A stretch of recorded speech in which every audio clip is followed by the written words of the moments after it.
السلام علیکم ورحمۃ اللہ وبرکاتہ۔ ناظرین اکرام، میرا نام محمد عدنان اور آپ دیکھ رہے ہیں MPD میڈیا یوٹیوب چینل۔ تو ناظرین اکرام، آج ہم بات کریں گے محمد علی جوہر یونیورسٹی کے بارے میں، جو کہ رامپور کے اندر واقع ہے۔ 18 جولائی 2026 بروز ہفتہ لکھنؤ کے اندر ہندو مسلم اتحاد المسلمین کانفرنس میں حضرت مولانا سید ارشد مدنی دامت برکاتہ العالیہ نے کیا کہا؟ جانشین شیخ الاسلام حضرت اقدس مولانا سید ارشد مدنی دامت برکاتہ العالیہ، صدر المدرسین دارالعلوم دیوبند و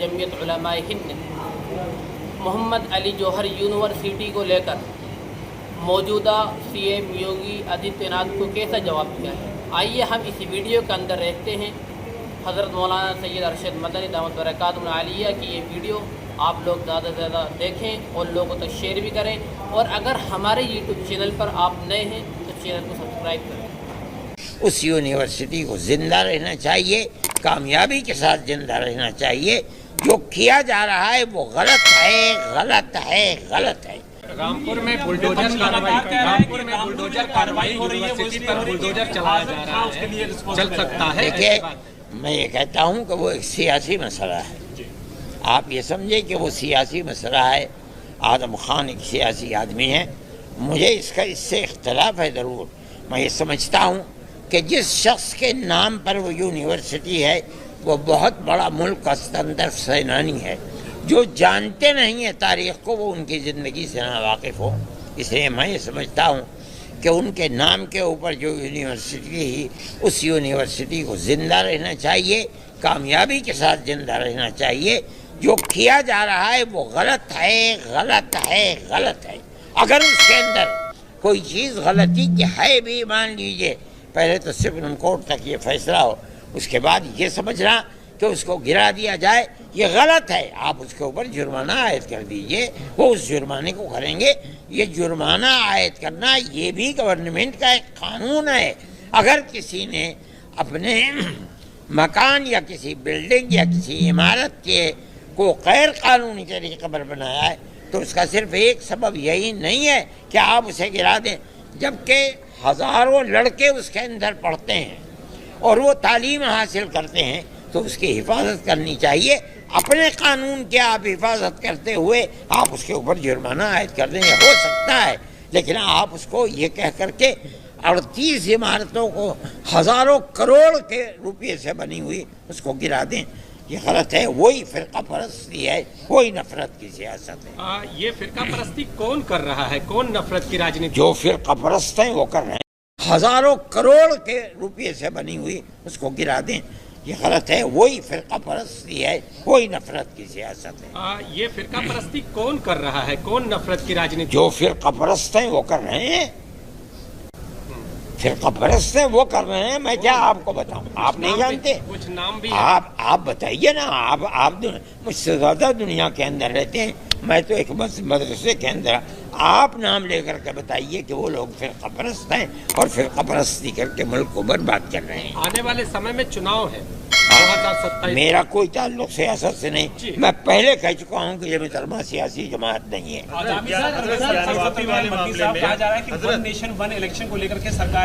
یہ بھی سیاسی چیز ہے۔ آپ مجھ سے سیاست کا مسئلہ نہ پوچھے، میں سیاسی آدمی نہیں۔ انوارتا پر سرکار قانون لانے جا رہی ہے، میں نہیں جانتا ہوں، اردو میں بولیے۔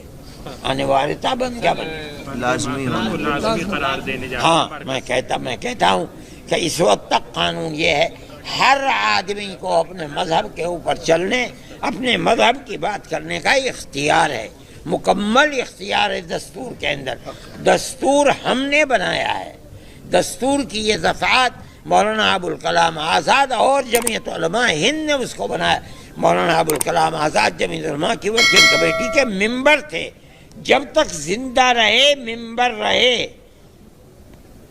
پارلیمنٹ کے اندر یہ بات کہی گئی کہ جمعیت علماء ملک کے مخالف ہیں مولانا آزاد کو، یا جمعیت علماء میں رہیں یا وزیر رہے ملک کے اندر، وزیر تعلیم رہے، انہوں نے پارلیمنٹ میں یہ بات کہی تھی کہ میرے بھائی میں پارلیمنٹ کو چھوڑ سکتا ہوں، میں جمعیت علماء کو نہیں چھوڑوں گا۔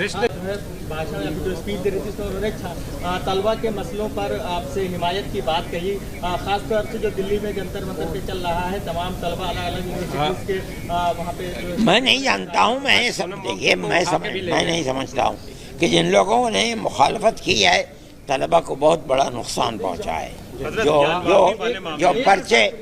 جو پرچے آؤٹ ہوئے ہیں وہ طلبہ کے لیے بہت نقصان دہ ہیں۔ میں سمجھتا ہوں کہ گورنمنٹ کو اس طریقے کی چیزوں کے اندر توجہ کرنی چاہیے۔ 24-30-32 لاکھ لڑکے ہیں کہ جن کا مستقبل برباد ہو گیا، ختم ہو گیا۔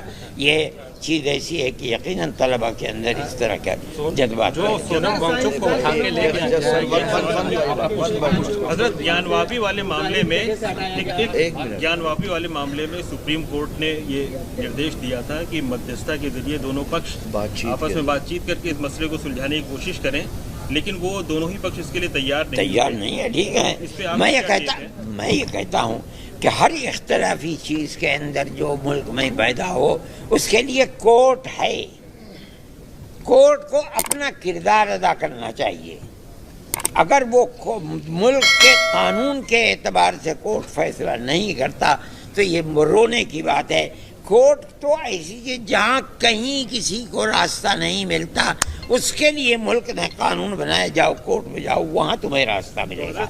تو ناظرین دیکھا آپ نے حضرت مولانا سید ارشد مدنی دامت برکاتہ العالیہ نے کیا بات کہی، آپ لوگوں کی اس بارے میں کیا رائے ہے کمنٹ میں ضرور بتائیں۔ السلام علیکم ورحمۃ اللہ۔